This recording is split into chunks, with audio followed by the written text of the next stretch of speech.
Hey there, super friends. This is Joey with Last Point Gaming. Today is Friday, January 5th, 2018. If you want to connect with us on social media, you can friend up our Last Point Gaming Facebook account. You can follow us on Twitter at Last Point Gaming. You can follow me personally on Twitter at Stranger Sparrow. Or you can always reach out directly with an email to lastpointgaming@gmail.com. And on a side note, we have started pushing the episodes to the YouTube channel. Hopefully be for too much longer, though at least be some other content on the YouTube channel. So you can also subscribe to us over on YouTube at Last Point Gaming. Anyway. So I know I was supposed to do a cast this morning, but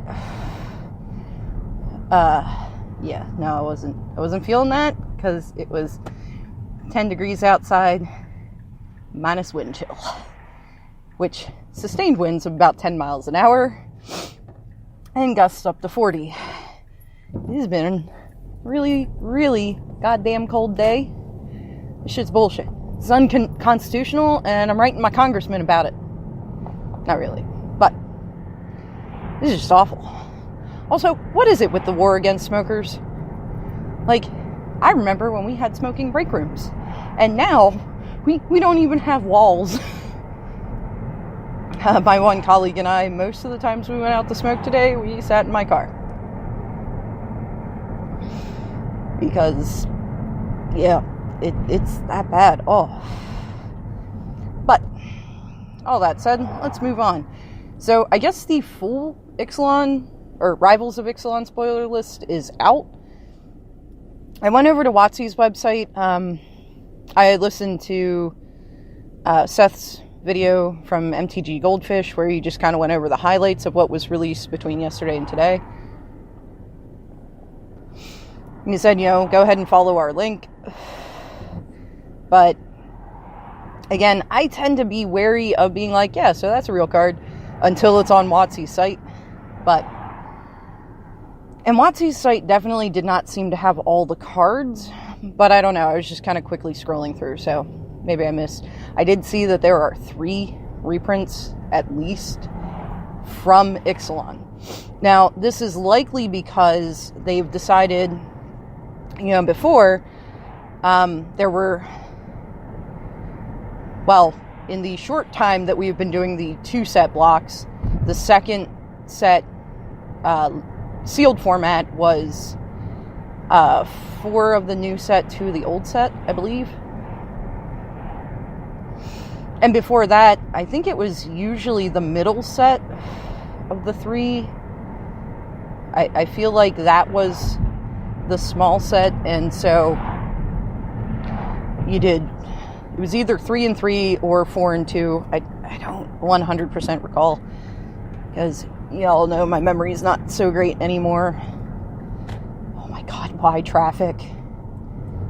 I need to get home in time to pick up Boo to get out to F&M tonight, which is gonna suck because she's gonna be in the car with me, and I don't smoke in the car with my kids, which means I'm probably not gonna smoke from the time I leave my house until the time I get back to it, because it is unreasonably cold outside. Sorry, dude, I'm merging.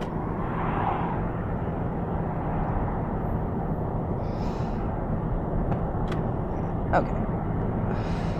Tradesies.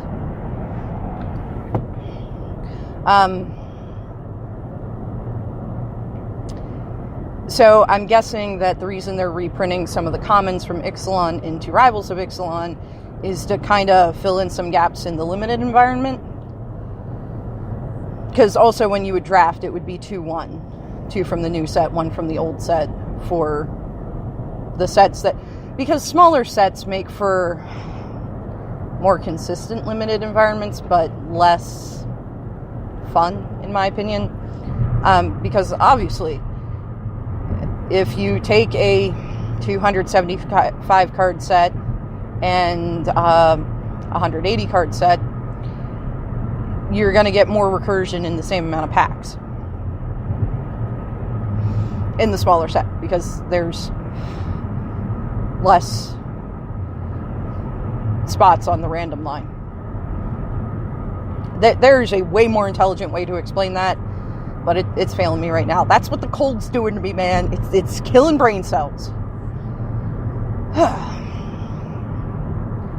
You know, this was an incredibly short week at work. I only put in 3 days, and yesterday I missed 2 hours for the kids' school delay. And it feels like it has been an incredibly long week. Probably because my sleep schedule's all still messed up from all the time off and whatever. But I am naturally, like, third shift oriented. I know science tries to claim that there's no such thing as morning people and night owls, and you know, it's all in your head. I call bullshit. You know who's a night owl? Bird. That kid, she is consistently up until midnight. No matter what we try to do to make things more peaceful for her to go to sleep. And she gets up in the morning, like, sometimes it's more of an effort than others, but we get her up in the morning and she goes to school, and she's usually up until, well, the same time. Like, it's not like she comes home from school, sleeps for 3 hours, and then wakes up and is like, yeah, bing. No, she's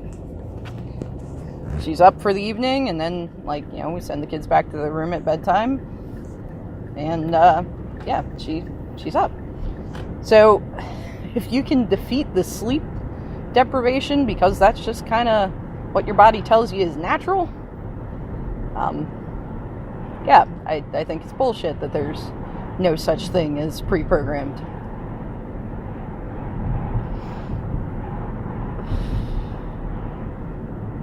But that's just me. Anyway, so there are some exciting things.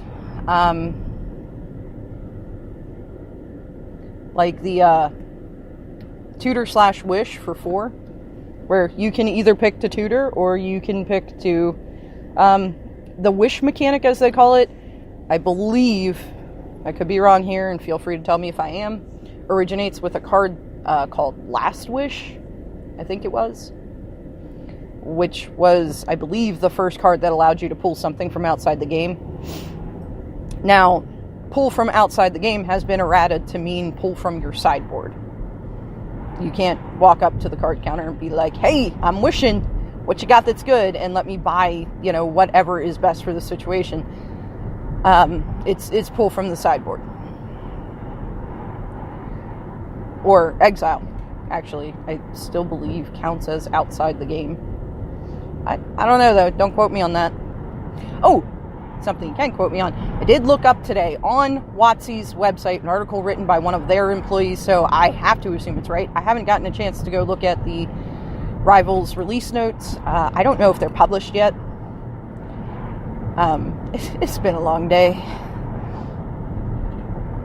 But the Ascend mechanic and the City's Blessing. So according to this writer from WotC, so I find that to be credible, and if the release notes say otherwise, I'm calling bullshit on it. Creatures with Ascend, or permanents with Ascend, because we've seen a lot of creatures with Ascend, it does not just check that when the creature's cast. If at any point while it's on the battlefield you hit that magic 10 with permanents, you get the City's Blessing.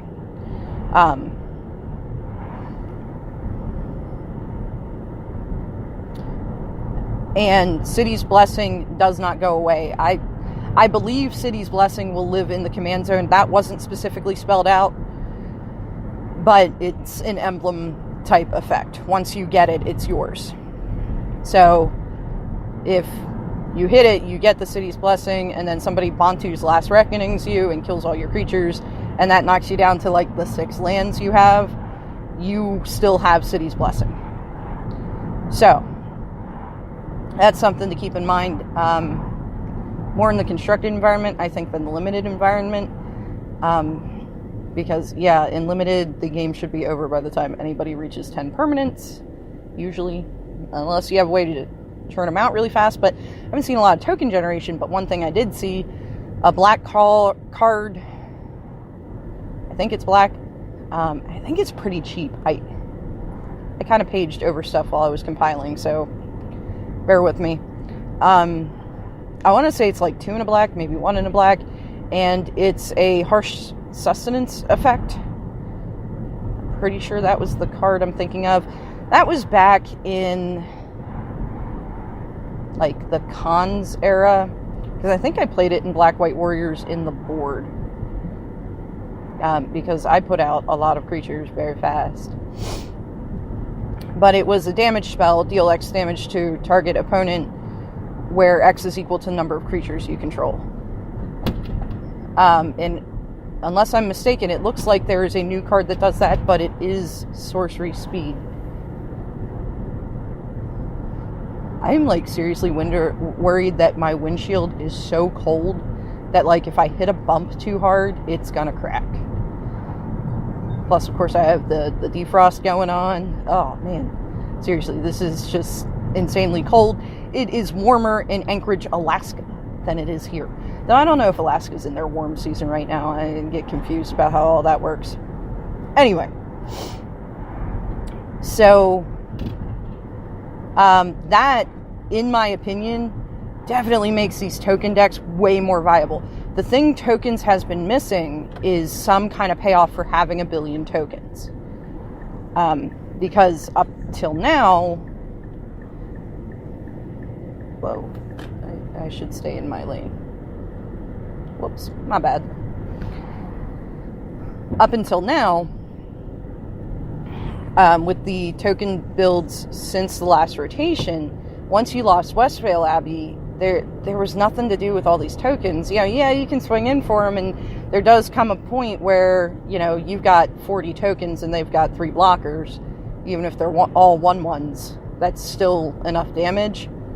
But it was hard to keep everything alive, and they're just really... I mean, with Anointer Priest, you can gain some life off of them, so that's cool, but doesn't really do a whole lot else to help you. Now, the Ascend mechanic in general makes tokens more worthwhile, because it's like, alright, I got all these garbage creatures out, but gives me Ascend. But having a card like this, oh god, I wish I could remember what it's called. I wrote it down, and I of course forgot my notes at work, and it's dark anyway.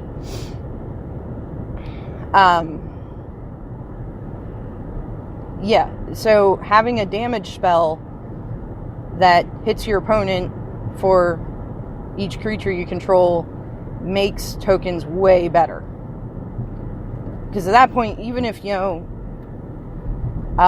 if it's instant speed, that's fantastic. If it's sorcery speed, it's a bit less good, because they can kill things in response. But if it's instant speed, you can respond to a board wipe with it. So even if it's not lethal then, alright, though, you're still getting a, you know, chunk of damage for all the creatures you control. You're going to lose them. But if you have other gas in your hand where you can continue to apply some pressure, you know, it's worth dealing the damage before they fumigate. And it's like, alright, well, you're going to gain 1 life for all of them, but you're also going to lose 1 life for all of them, so in the end you wipe my board, but you're not gaining 20 life from wiping all my little tokens. So yeah, I think this is great. Again, there are definitely some cards with that Ascend mechanic that makes tokens better just for trying to hit that City's Blessing. But I think it's really getting some power now.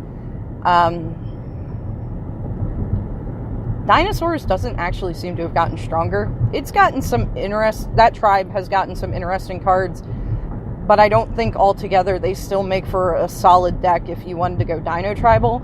But there are cards to look at for other decks, like the Beta Azusa. I don't remember what this thing's called. It's like Unhinged Ferocidon. That's not right at all. Cost 3, which is the same casting cost as Azusa. 5/5. Can attack or block, I believe, unless you have the City's Blessing.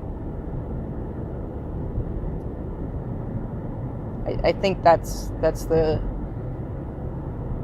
turn on there.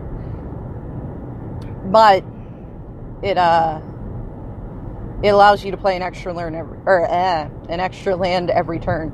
Now, Azusa allows you to play 2 extra lands every turn, but for Standard, getting to play 1 extra land every turn and only having to have 3 mana sources out to make that happen is pretty good. I think that makes Ramp way more viable, and the 3 converted mana cost is broken down as 2 and a green, which I believe is the same casting cost as Azusa. Of course, I'm speaking of Azusa Lost But Seeking, a card really put on the radar by the always dapper Todd Stevens.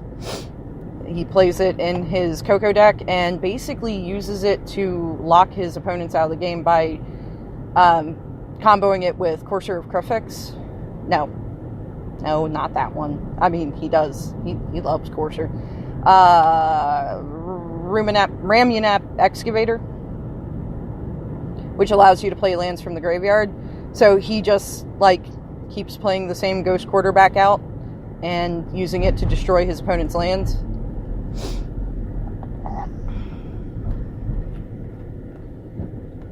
And then once his opponent's out of lands, he does the same thing with Horizon Canopy to just keep drawing some gas.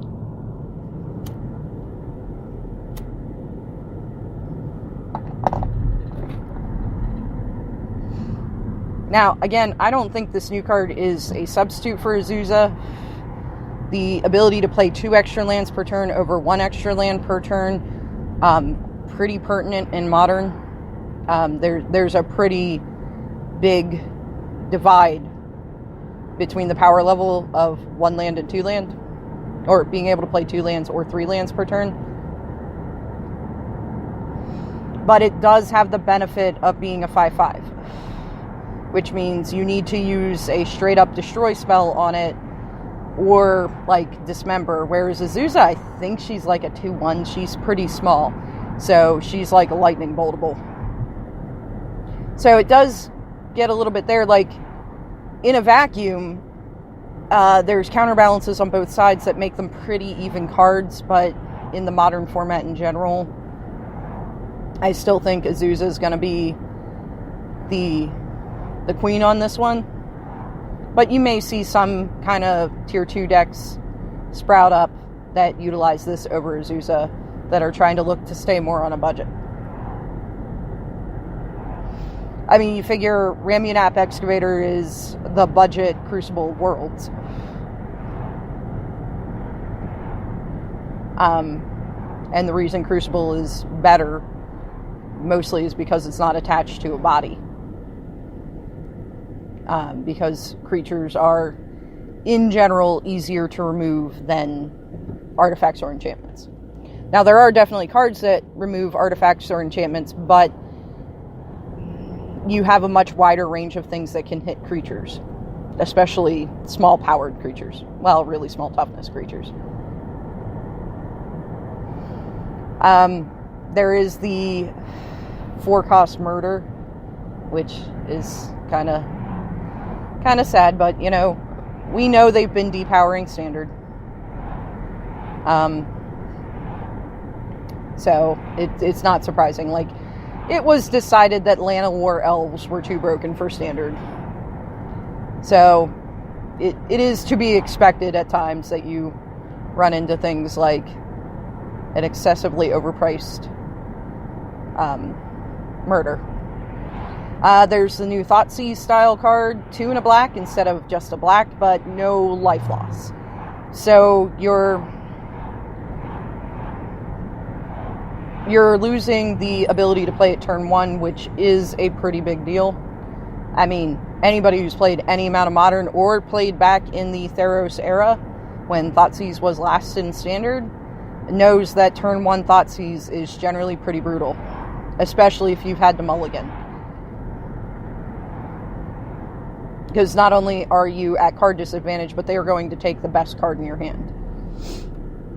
It's, the rules had been changed.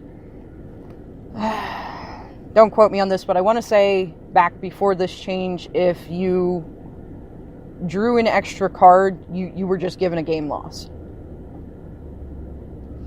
Well, now the penalty, I know at least on opening, But I'm pretty sure it's in general. If you draw an extra card, your opponent basically, well, it's better than Thoughtseize. They get to look at your hand and pick one card in it, and I don't know if it goes to the graveyard or if it gets shuffled back into the library. Not 100% sure which way that goes.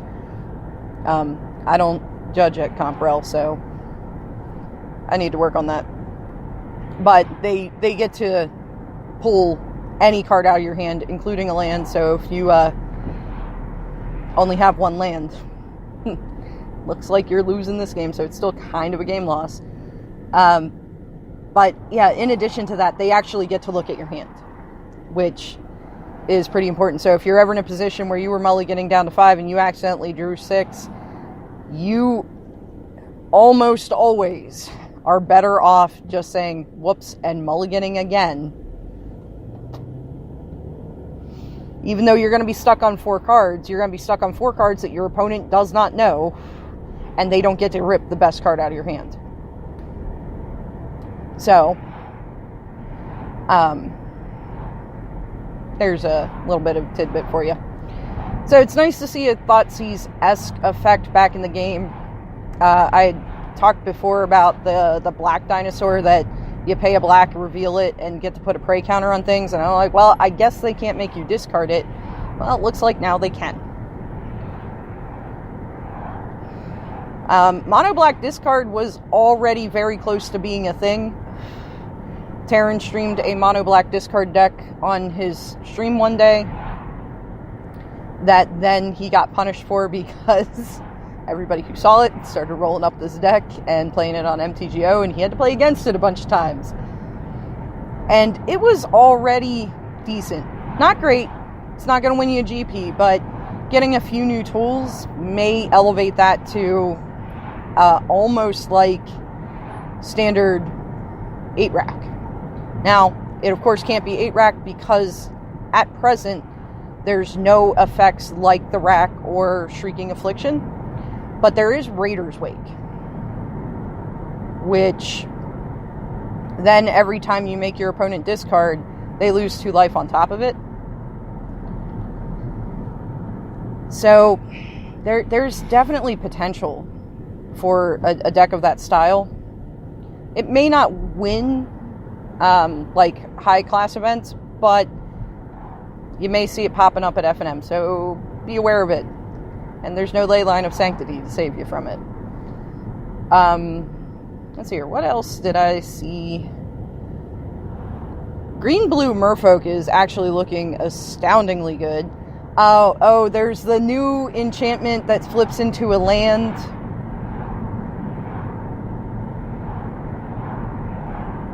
It's blue, green, 1. I don't remember what the flip condition is. But then on the backside, I think it's still a blue, a green, and 1 generic. To give target creature +X, where X is equal to its power and flying. That's not going to hurt Teamer. That's going to help it. I don't know, though. It might be a little slow for Teamer because I really can't remember what the flip condition is. Oh, you know what? I do remember. I don't remember the cost, but it has an effect to put a +1/+1 counter on target creature, and then if that creature has more than, I think if it has 3 or more counters on it, flip the enchantment. So, yeah, High Long Tusk Cub. Yeah, people are looking at it going, oh, this is going to be good for blue-green Merfolk, and it is, but it's also going to be good for Teamer, and really anything at this point that's good for Teamer kind of ticks me off. That deck does not need any more tools. Stop giving it to them. But you all know my feelings on Teamer Energy. And again, I don't begrudge anybody playing that deck. If, no, it's not even like, oh, well, you're playing on easy mode, because Teamer Energy is actually a very complex deck to play at a very high level. Yeah, it can be a little bit forgiving